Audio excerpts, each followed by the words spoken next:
Hello everyone, and welcome to the review of the new Fiido D3 Pro. Besides being a new model, this is also a very interesting bike because it's kind of polyvalent use. This is kind of designed to be for rather short trips, city usage, because it has only 14-inch wheels, but this bike has a lot more potential and it's very compact. It's also foldable with the handlebar there, and you can take the seat post out and you can fit this in the trunk of your car and take it anywhere with you. Not in the city, you can go somewhere to the mountains, to the countryside, leave your car in a parking lot and then hop on the bike and enjoy nature and enjoy sightseeing and go on some light trails and explore, and this makes the bike really nice because it's very light, it's very easy. So even if it's not an off-road bike, if you want to go somewhere where it's not so accessible, this is very easy to just hop on, go over a ditch with it and continue your trip. And so you can explore a lot of places where you can go with the car or you want to be closer to nature. The new Pro model also comes with some improvements. It has a new display here with stylish look and piano black with easy to use 2 buttons here. It has a new smart tail lamp which you can fix in several positions. It even has here a seat clamp, but it also comes with an universal rubber clamp that you can put anywhere. And also it has several working modes. This also has a detection for automatic usage, so when you enable this and hop on the bike, it automatically turns on by itself. It detects that it's light and it works during daytime. Also when you brake, this will turn on like a regular brake stop, and when you don't pedal and you don't ride your bike, it will idle for a interval of time and then it automatically shut down. Also it has a switch inside to turn it to manual mode, and from there you can only use it by pressing this button, and it has several working modes such as strobe, steady on, off, and so on. Another novelty is the seat post, which when you remove turns into an air pump, and it's a very clever design, very easy to use.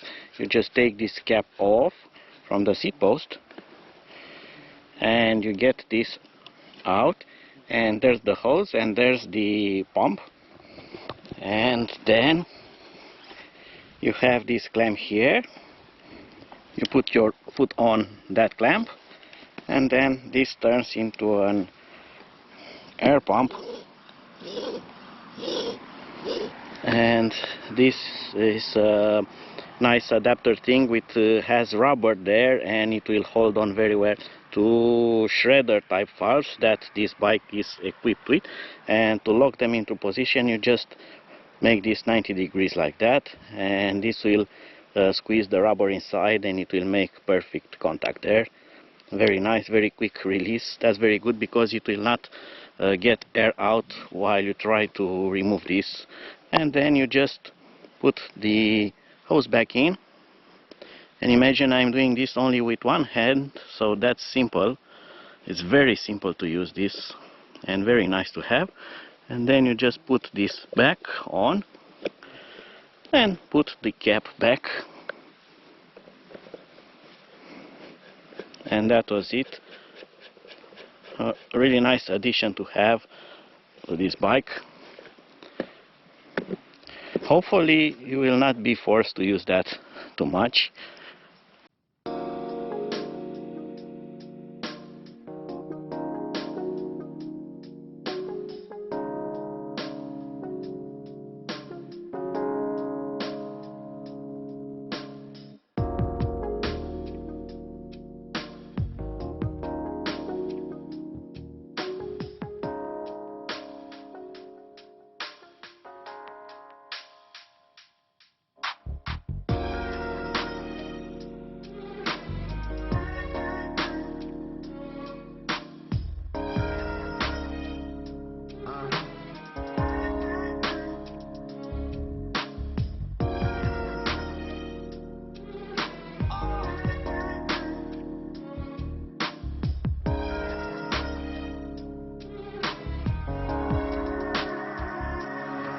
And now some technical details about the new D3.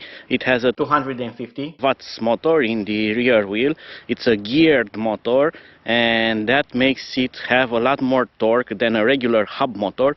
So this, even if it's just 250 watts, it has, let's say, it roughly 4 times more power than a regular hub at the same power level, because it has those internal gears which increase the torque a lot more.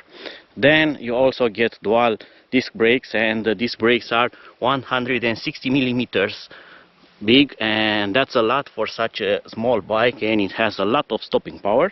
The controller, it's in this box here because this is a very compact frame, and here is also the charging plug, which is an XLR connector.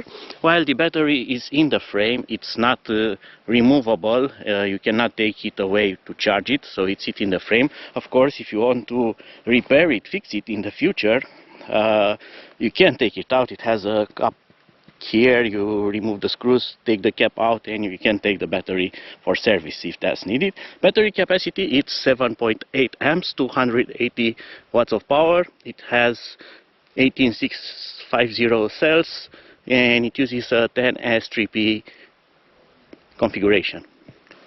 The thing that I like very much on this bike, it's the build quality, and when I say that, it's the paint quality, which is very good. Fiido was always very good at painting frames. It has a very well finishing done, and also how the frame is welded. It has very nice welds, and they have structural design. For instance, you have here a very thick pipe that goes here, and then this, and here you get a point where the frame can break, but they did this here, and this pipe here is welded there, it's welded there, and it's welded around the hub, so you get a huge structural strength here. And then of course you have the second arm here that goes here, and it's welded, so this frame is super solid, and it can take more than 100 kilograms without any kind of issues, even though this bike is rather tiny. Another thing I like very much is how they adapted the mudguards.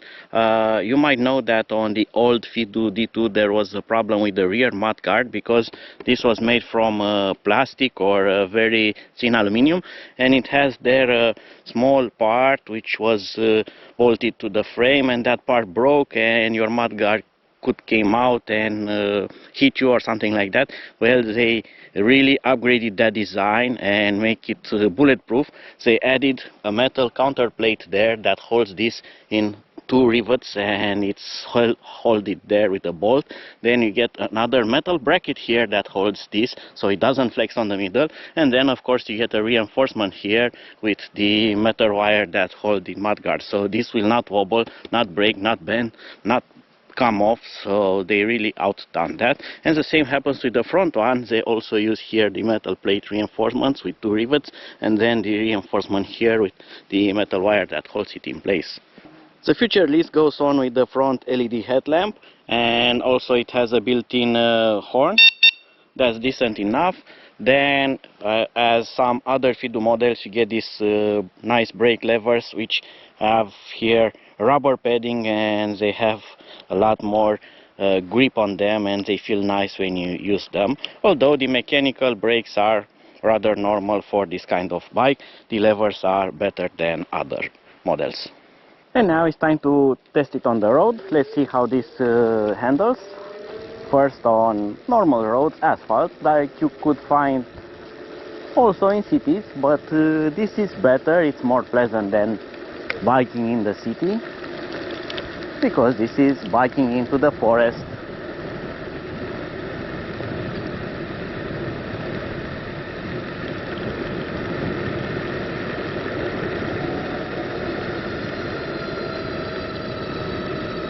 And the first thing I noticed is the motor, which, because it's geared, it has a lot of torque, but it has unexpected amount of torque, and it starts and accelerates very fast on electric mode.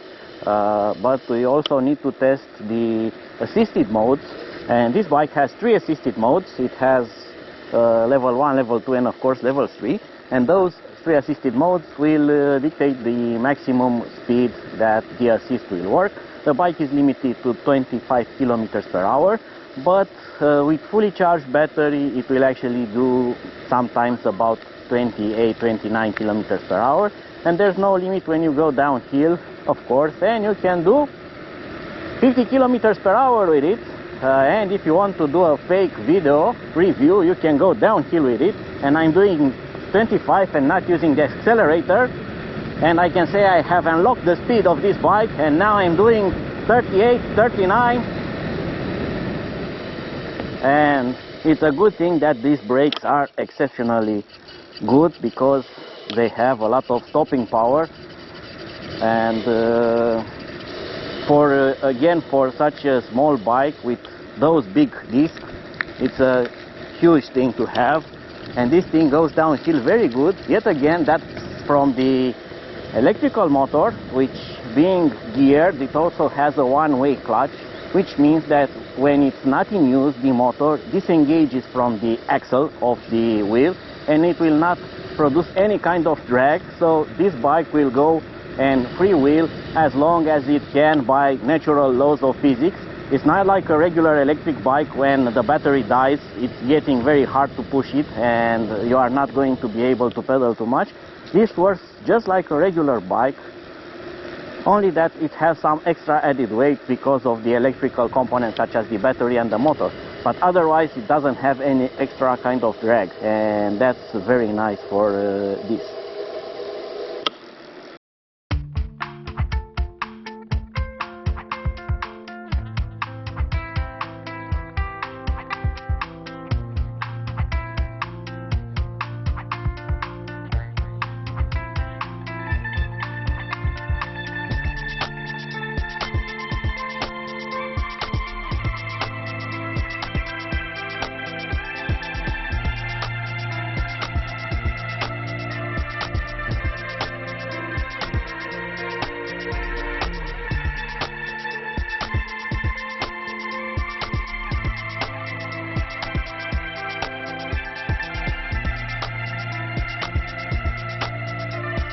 And now the hard part comes. It's going to be uphill, very steep, and now I got the chance to try the assisted mode. I'm not going to use only electric, so if I want to start, it's a bit difficult going uphill because this bike needs you to pedal a few times before it starts the assisted mode. It has a delay. That delay is having an effect on battery life. So with that delay, it forces you to make the bike start, to get some speed, and that's where the motor drains the most energy. So starting with your legs makes use of your energy, and then the motor starts to assist you. Fiido says that using this first gear assisted mode with this delay and having around 65 kilograms on a straight road with 25 degrees centigrade, this battery can last up to 80 kilometers per hour, which should be really impressive, but also kind of boring because on that assisted mode you get around 50 kilometers per hour. And now I'm going uphill and I have 95 kilograms with a 4 kilogram backpack on my back, and it's 35 degrees or 37 degrees outside, so I'm far from the recommended situation. Nonetheless, I'm going uphill, and you can see here there's a 10% incline that is about 10 meters in height over a 100-meter distance, so this is pretty steep for a road, even for cars. And I'm still in assisted mode, still going uphill.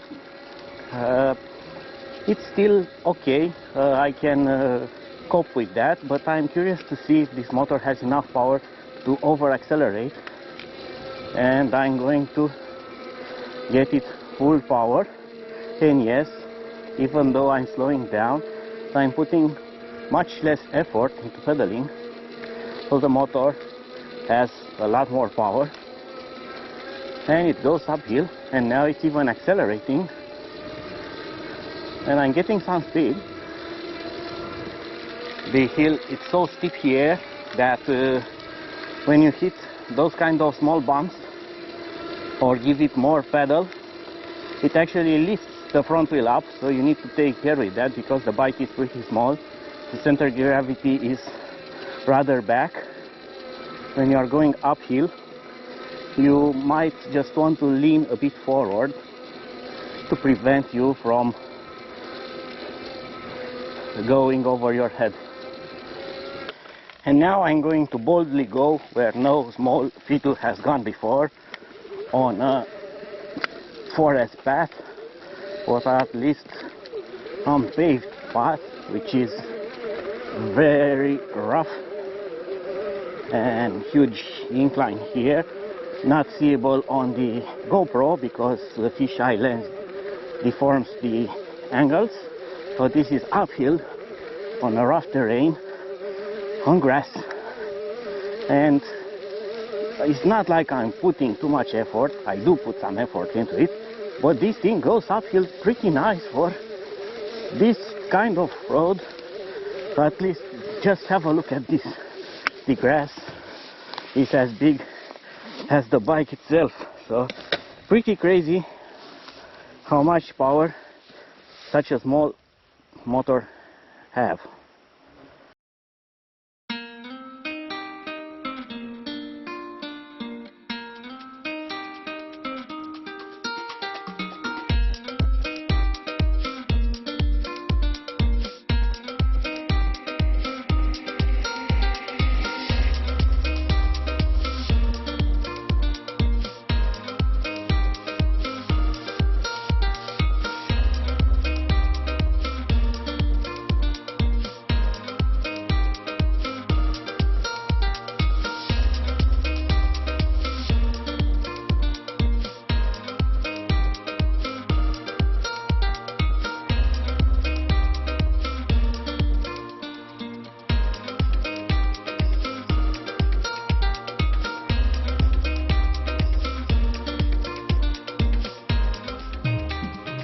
So now you have seen how the D3 works in several conditions and situations, and I'm still amazed about it.